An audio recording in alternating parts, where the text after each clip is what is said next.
अस्सलाम वालेकुम नाज़रीन, मैं हूं वसीम अली और आप देख रहे हैं Wasim Ali official YouTube channel. नाज़रीन, आज का जो मेरा व्लॉग है ये जावेद चौधरी के जो इंकशाफात हैं उनके ऊपर मबनी है। चूंकि पाकिस्तान के अंदर एक नया पिंडोरा बॉक्स खुल चुका है। ये पिंडोरा बॉक्स 2014 का धरना, शायद आपको याद होगा कि जब ताहिरुल कादरी साहब और इमरान खान साहब ने एक 2014 के अंदर तवील मुद्दत धरना दिया था, और उस धरने के हवाले से जो इंकशाफात हुए हैं कि उस धरने के पीछे कौन था, कौन कौन से वो जजेस थे जिन्होंने फंड रेजिंग तक भी करके इमरान खान को दी। इंकशाफात से भरपूर है हमारा आज का ये व्लॉग। तो इसलिए आपसे होगी गुजारिश कि अगर आपने अभी तक हमारे चैनल को सब्सक्राइब नहीं किया तो कमेंट अभी हमारे चैनल को सब्सक्राइब कर लें, बेल आइकन को जरूर प्रेस कीजिएगा। तो नाज़रीन, बेसिकली इस धरने के अंदर कौन कौन से लोग थे जिन्होंने फंड जमा किया था, ये धरना कहां पे प्लान हुआ था, और इस धरने के अंदर कौन कौन से जजेस शामिल हैं, कौन कौन से जर्नल्स जो वो इसकी बैकबोन बने हुए थे, ये सारी तफसीलात आपको आज इसके व्लॉग के अंदर हम देते हैं। तो बेसिकली सबसे पहले आपको बताएं कि रिसेंटली DGISPR ने इमरान खान का जो बयान था कि हमारा जो 9 मई का वाकया हुआ है उसके ऊपर जुडिशियल कमीशन बनाया जाए, तो DGISPR ने इसके ऊपर इमरान को जवाब दिया कि क्यों ना, अगर आपने कमीशन बनाना है तो फिर 2014 के धरने से शुरुआत कीजिए। और फिर एक लंबी लिस्ट है जो इमरान के ऐसे वो सारे के सारे कारनामे, तो उनका उन्होंने जिक्र किया। तो इमरान खान ने आगे से दूसरे रोज ही रिप्लाई जो है वो एक किस्म का जवाबी वार किया और ये कह दिया कि ठीक है जी, मैं तैयार हूं, 2014 के धरने की जुडिशियल इंक्वायरी होनी चाहिए। तो 2014 की जो जुडिशियल इंक्वायरी इमरान ने उस धरने की जो है वो उसके मुतालबे को एक्सेप्ट कर लिया।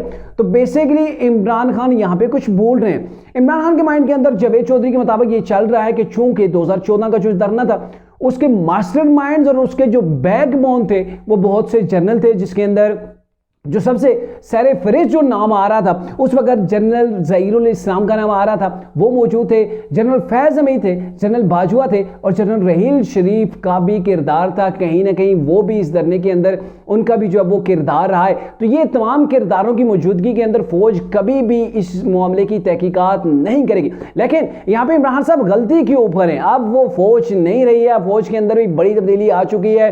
फौज ने एक नई शुरुआत की है और नई शुरुआत क्या की है, आपको इसकी मिसाल देता हूं कि 9 मई का वाकया हुआ। 2 मई के वाकये के नतीजे के अंदर आर्मी ने खुद एहतसाबी के अमल को अपनाते हुए आर्मी के अंदर बड़े ओहदों के ऊपर फायज सिर्फ जो है वो आप कह सकते हैं कोर कमांडर लाहौर जो थे उनको डिसमिस किया, उनको सजा दी गई। और फिर इसलिए सजा उनको दी गई कि 9 मई का वाकया हुआ, आपकी नाक के नीचे हुआ, आप इन लोगों को रोकने के अंदर नाकाम हुए, तो फिर ये जो आपकी नाकामी, आपने अपनी जिम्मेदारियों को नहीं निभाया तो आपको डिसमिस किया जाता है। जो भी उनको सजा देनी थी वो उन्हें दी गई। इसके अलावा एक और कोर कमांडर जी, मंगला कोर कमांडर मंगला है, उनकी भी कुछ सऊदी अरेबिया के अंदर कोई ऑडियो वगैरह ऐसी लीक हुई थी, तो उनको भी फौज ने हटा दिया था, उनको भी डिसमिस कर दिया था। तो देख लें कि अगर फौज के अंदर इन बड़े ओहदों के ऊपर फाइज लोगों की तहकीकात होती है, उनको डिसमिस किया जा सकता है। और 9 मई के वाकये के अंदर कई जो है वो इसके अंदर ब्रिगेडियर्स लेवल के लोग हैं, जनरल लेवल के हैं, मेजर लेवल के हैं, तो इन लोगों को सजाएं हुई हैं। तो इमरान खान साहब इस गलतफहमी के अंदर है कि शायद 2014 के जो धरना है उसकी जो है वो तहकीकात नहीं होंगी। अब जावेद चौधरी के मुताबिक जो 2014 का धरना था इसको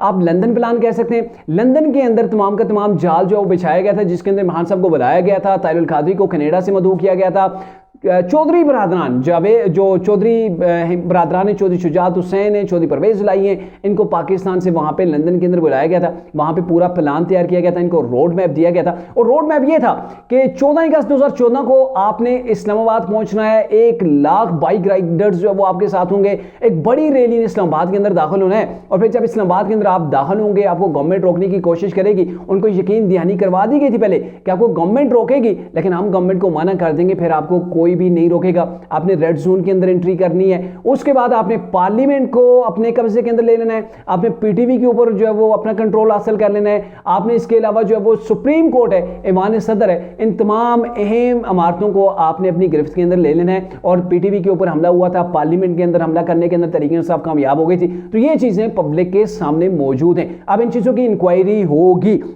लेकिन इसे आगे जो नेक्स्ट लेवल के ऊपर कुछ चीजें कि ये जो धरना हुआ था इसको फैसिलिटेशन किसने किया था, फैसिलिटेट तरीके से आपको ताहिरुल कादरी को किसने किया था।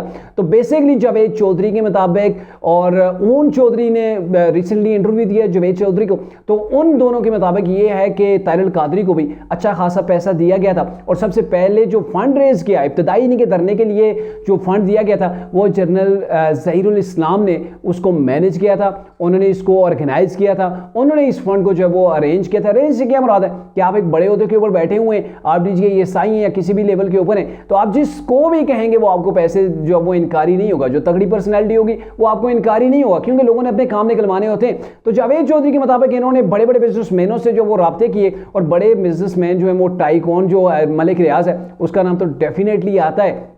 और कुछ लोग साफी जो लोग हैं जिनका उनके साथ अच्छा तल्लक है, जैसे जावेद चौधरी का, ये उनको प्रोटेक्ट करने की कोशिश करते हैं। लेकिन हकायक ये हैं कि जो धरने के अखराजात थे वो मलिक रियाज ने भी उठाए। उसके अंदर जो खाने का मामला था, खाना 126-27 दिन जो है वो धरना जारी रहा था, तो उसके अंदर खाना वगैरह मलिक रियाज ने प्रोवाइड किया, जहांगीर तरीन ने किया, अलीम खान उस वक्त तरीके इंसाफ के अंदर मौजूद थे। तो इन लोगों ने खाने की जिम्मेदारी जो है वो अपने साथ ली थी। और दीगर जो अखराजात थे, स्टार्ट के अंदर जो कहा गया ना कि वो जनरल सईदुल इस्लाम ने दिए थे, ये जावेद चौधरी ने अपने आज के व्लॉग के अंदर जो वो इंकशाफात किए।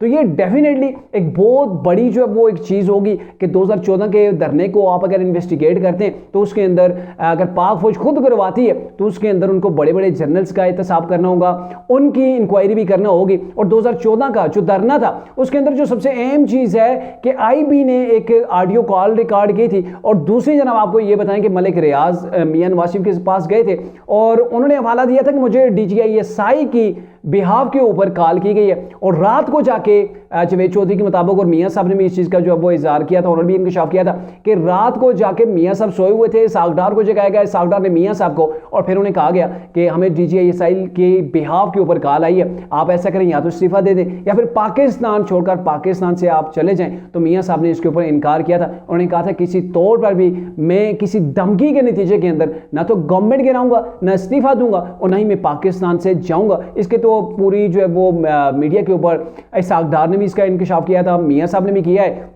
और जाहिर है मलिक रियाज भी जो वो ऑन दी रिकॉर्ड इस चीज़ को जो वो कह सकते हैं। अब ये मामला है कि फिर ये हुआ कि उसके बाद रहील शरीफ को मियां साहब ने बुलाया और ये कहा कि ये देखें कि आपकी अपने इदारे के लोग इस धरने के पीछे हैं। तो रहील शरीफ साहब ने कहा ये कैसे मुमकिन हो सकता है। तो फिर जावेद चौधरी के मुताबिक मियां साहब ने उनको वो टेप दिखाई कि ये देखें IB ने ये टेप रिकॉर्ड की है और ये देखें इसके अंदर ये जी हो रहा है, कैसे जो वो मलिक रियाज को कहा कि आप इस्तीफा दे दें या फिर जो है वो आप पाकिस्तान से चले जाएं, तो इसके पीछे आपके लोग हैं। तो बहरकैफ उस वक्त बहुत से किरदार इसके पीछे मौजूद थे और इमरान खान ने मजबूरन, जावेद चौधरी के मुताबिक मजबूरन ये धरना खत्म किया था। और उसकी रीज़न वो पेशावर का जो APS के ऊपर जो वो हमला हुआ था दहशतगर्दों का, वो नहीं था, बल्कि इमरान के पास वो सोर्सेस नहीं रहे थे जो इनको फंड करते थे। इमरान के पास वो फंड देने वाले लोग दिन ब दिन खत्म हो गए थे। और जब उन्होंने 126 या 127वें दिन के अंदर धरना शामिल हुआ था तो उसी रोज़ उन्होंने ऐलान करके इसको ख़त्म कर दिया था, क्योंकि इमरान के पास अब जो है वो खाने पीने के और दीगर जो लवाजमात हैं धरने को रन करने के, तो वो इसके अंदर शामिल नहीं थे। लेकिन अब अगर इस धरने की तहकीकात होती हैं और उसके बाद इमरान ने IMF को 2 बार खत लिखे, तरीके इंसाफ की KPK की गवर्नमेंट को उठा के